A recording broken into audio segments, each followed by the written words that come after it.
Beruchim Tiyu Rabotai, on est le 2 Adar aujourd'hui. Et c'est vrai qu'entre la paracha de la semaine dernière, on avait sorti un autre Sefer Torah qui est Shkalim, donc c'est les shekels. Cette semaine, la paracha elle s'appelle Teruma. C'est vrai, on a l'impression, comme j'ai vu même certains présidents de synagogue, ils ont peur qu'il y a moins des gens qui vont venir ce Shabbat parce qu'il y a encore, ils parlent de donner de l'argent. Eh bien, chers amis, aujourd'hui, non, on va parler de ce que Dieu il vient nous demander de donner entre nous. Mais je crois qu'il y a quelque chose qu'on oublie un petit peu, on essaye plutôt de prendre pour nous que donner pour Dieu. On vient de voir que les 3 meilleurs dons, c'est Zahav, Kesef, Nechoshet. Donc on a en français, je crois que c'est l'or, l'argent et le cuivre, c'est ça. Vous vous rappelez, tout le monde connaît le Gaon de Vilna qui dit que Zahav, c'est les initiales, Zéanoten Bari, quelqu'un qui donne en bonne santé.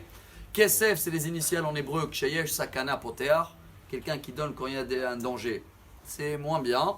Et le dernier, Nechoshet, c'est les initiales en hébreu, Noten Cholesh et Omer Tnou. C'est quelqu'un, le pauvre, qui ne peut même pas donner. Il est malade, il dit à les gens qui donnent pour lui. Mais on va parler aujourd'hui de qu'est-ce qu'on peut donner à Dieu. Et ce qui est le meilleur, c'est l'or.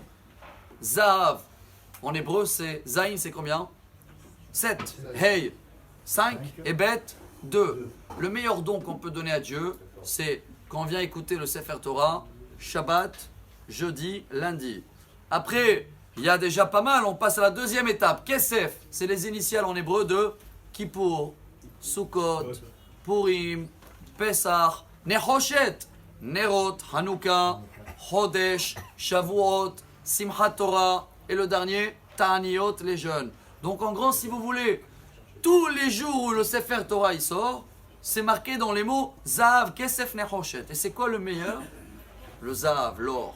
Ça veut dire, quand on vient écouter le message de Dieu, le samedi, le lundi et le jeudi, car déjà depuis Moshe Rabbeinu dans le désert, il a vu que si on passe 3 jours sans Torah, c'est marqué Vaïtzma Shama Am Lamaim. On ne peut pas, on a soif. Alors je pense que chacun de nous dans sa journée, je dis voilà, il prend beaucoup de temps pour lui. Même si c'est vrai que c'est aussi pour la famille, les enfants, le travail, mais c'est pour nous. Combien de temps on donne pour Dieu? Il dit le Rav Dessler, on va terminer avec cette phrase-là, et j'espère qu'à partir d'aujourd'hui, on va l'appliquer mieux. En hébreu, je vais essayer, en français, ça va être un peu dur pour moi à la traduire. Yoter Mishe Netina, Mishe Ahava, Yotzeret Netina, Anetina Yotzeret Ahava. En français, c'est royal. Les gens, ils croient que plus j'aime, plus je vais donner. Non, chers amis, aujourd'hui, on va apprendre l'inverse. Plus tu donnes, plus tu vas aimer. Alors, si tu veux aimer Dieu, il faut le donner plus. À partir d'aujourd'hui, tout ce qui se passe autour, chers amis, même nous à l'époque, dans la paracha, après, on a fait un veau d'or parce qu'on avait besoin de quelque chose de concret. Le concret, il est là. Il faut venir le toucher les lundis, les jeudis, le samedi. Et vous allez voir comment, hop, l'amour vis-à-vis de Dieu, il va se dévoiler beaucoup plus fort. Et comme ça, Bezrat Hashem, on va avoir une excellente journée et que des bonnes nouvelles. Amar Rabbi Elazar.